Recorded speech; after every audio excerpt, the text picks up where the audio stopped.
एक छोटा सा कस्बा था, उसका नाम था नीलग्राम। वहीं एक लड़का रहता था, नाम मनु। उम्र कोई 25-26 साल, दिल से नरम, आंखों में मासूमियत, पर एक बहुत बड़ा प्रॉब्लम। वो दुनिया का सबसे बड़ा आलसी था।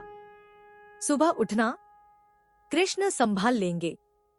काम पर जाना, कृष्ण करवाएंगे। मम्मी की मदद, कृष्ण की लीला है, सब वही कराएंगे, मैं क्यों बीच में आऊं। पर एक चीज वो बहुत दिल से करता था, कृष्ण जी की भक्ति।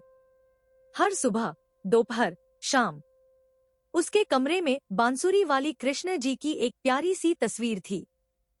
मनु उसके सामने बैठकर भजन गाता, बातें करता, रोता, हंसता, जैसे सच में कोई दोस्त सामने बैठा हो। उसकी मम्मी अक्सर कहती, भक्ति अच्छी बात है बेटा, पर थोड़ा काम भी कर लिया कर। सिर्फ कृष्ण करेंगे, कृष्ण करेंगे बोलने से जिंदगी नहीं चलती। मनु मुस्कुराकर जवाब देता, माँ, तुम समझती नहीं हो।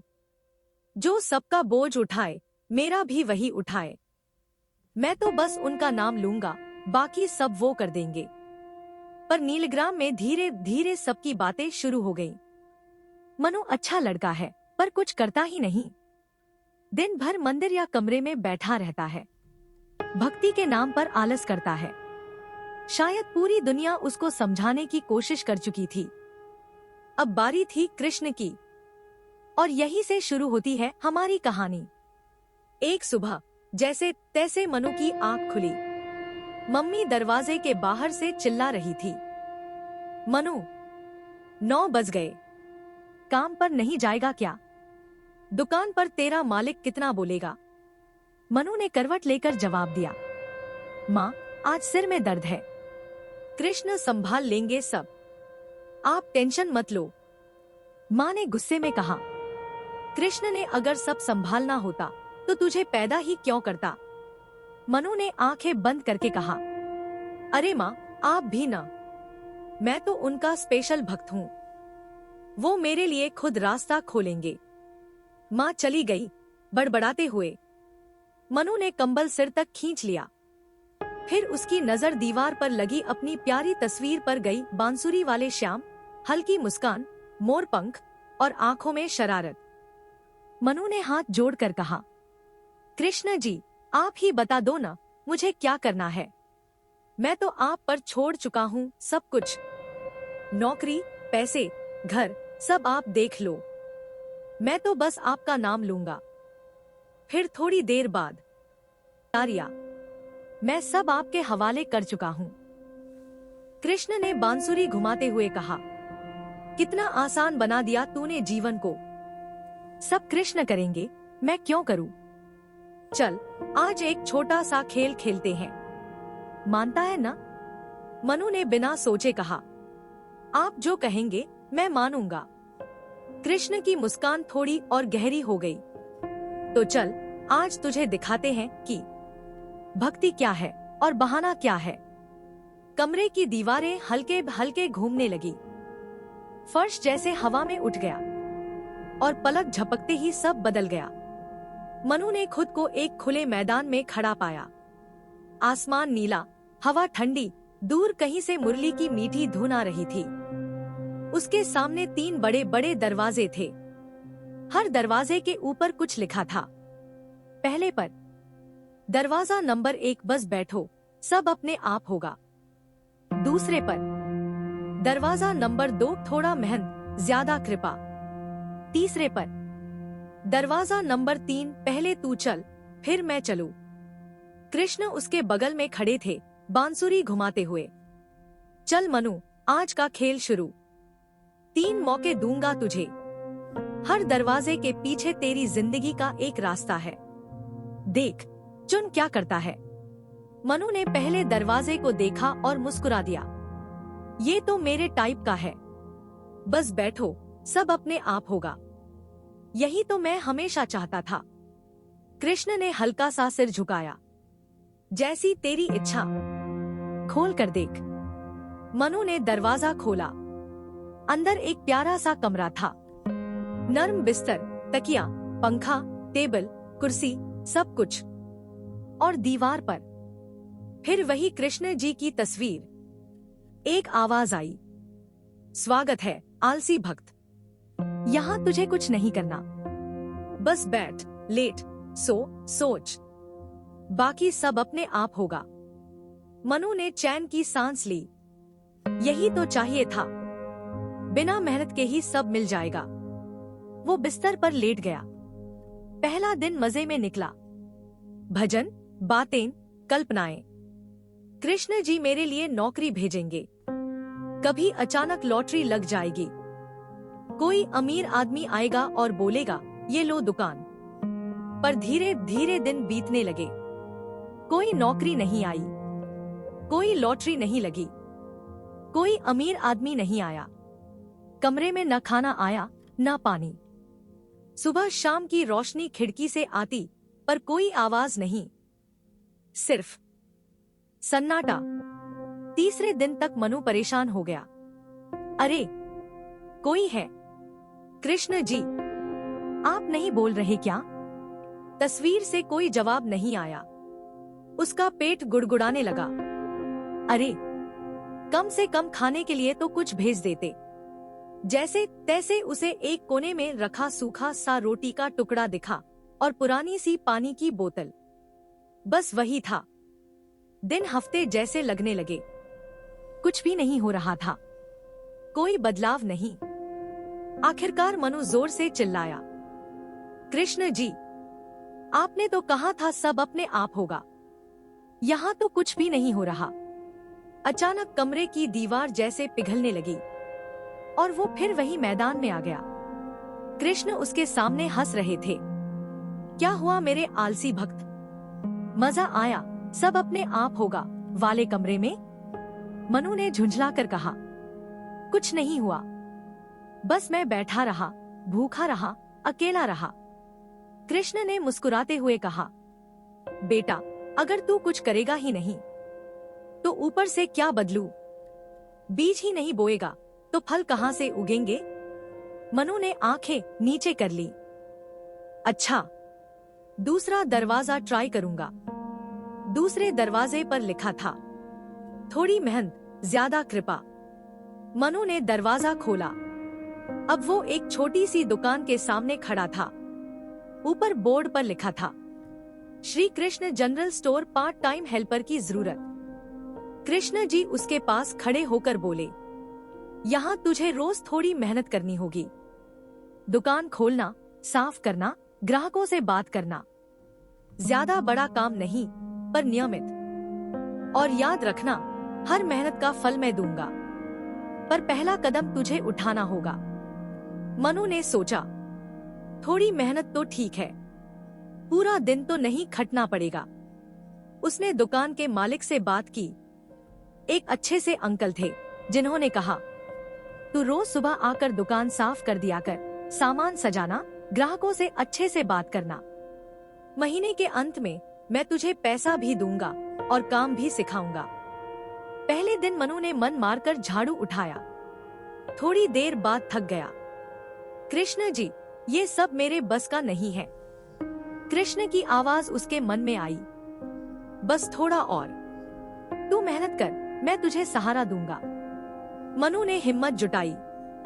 धीरे धीरे दिन बीतने लगे। अब मजेदार चीजें होने लगी।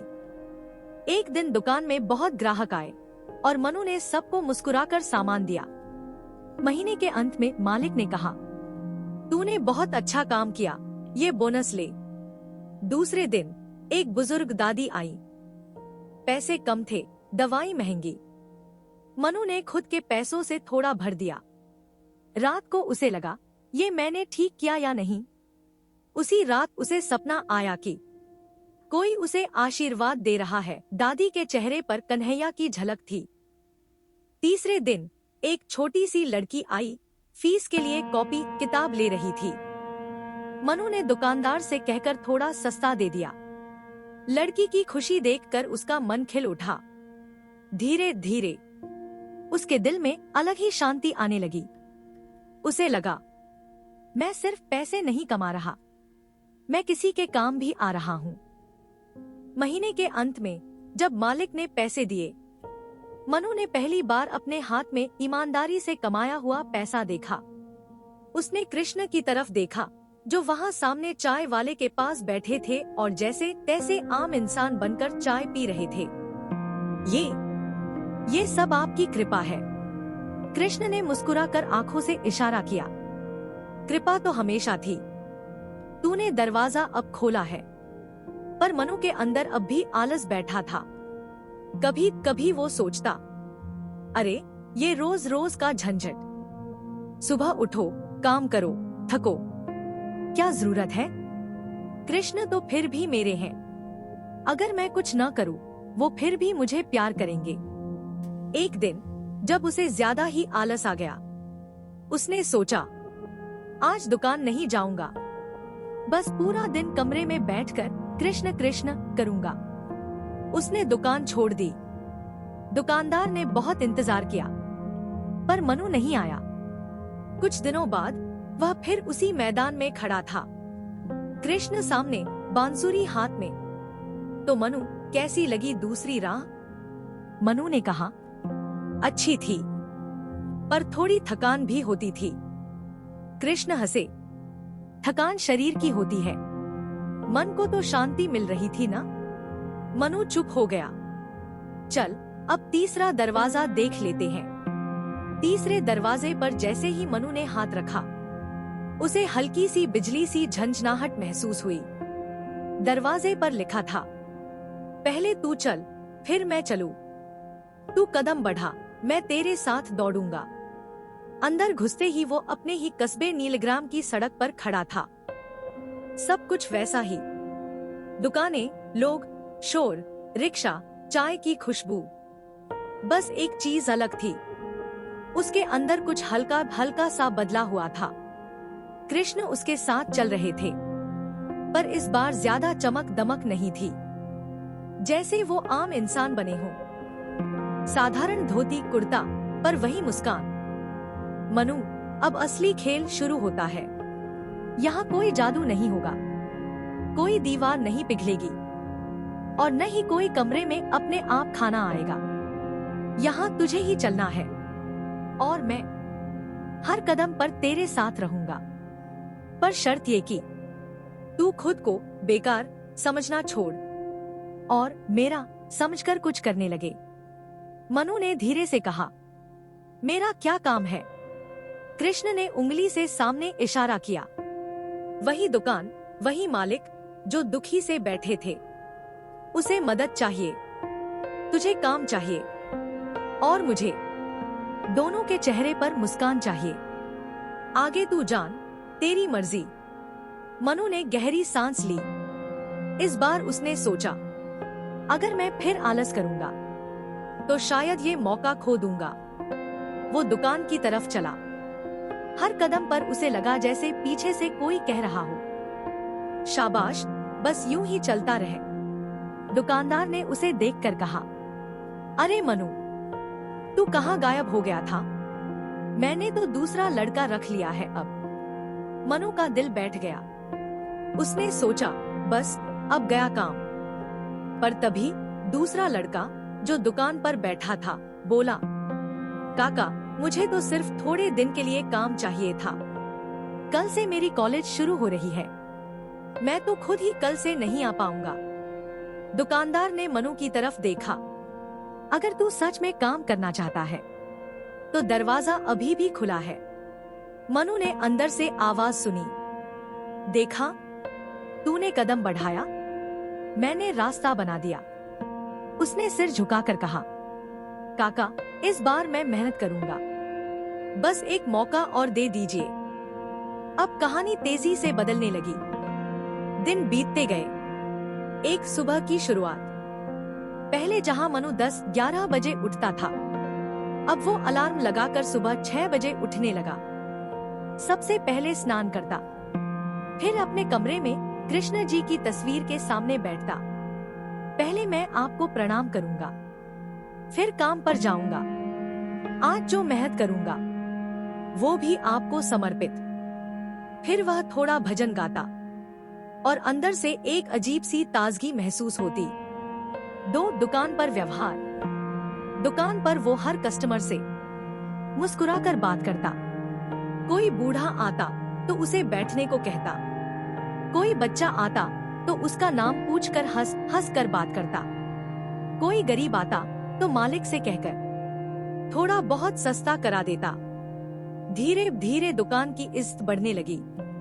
लोग कहने लगे, अरे वो कृष्ण वाला लड़का है न वहाँ, उससे सामान लो, वो धोखा नहीं देगा। मनु ये सब सुनता और अंदर से कहता, ये सब आपकी कृपा है कृष्ण जी, मैं तो बस हाथ चला रहा हूँ, असली ताकत तो आपने दी है। 3 घर में बदलाव। घर पर भी बदलाव दिखने लगे। माँ अब पहले की तरह सिर्फ डांटती नहीं थी, कभी कभी मन ही मन मुस्कुराती। आज तो खुद ही बर्तन उठा दिए, आज खुद ही राशन ले आया। ये मेरा बेटा है या किसी ने बदल दिया है? मनु कहता, माँ मुझे कृष्ण ने झटका दिया था, अब समझ आ गया। भक्ति मतलब भागना नहीं, भक्ति मतलब हिम्मत से जीना।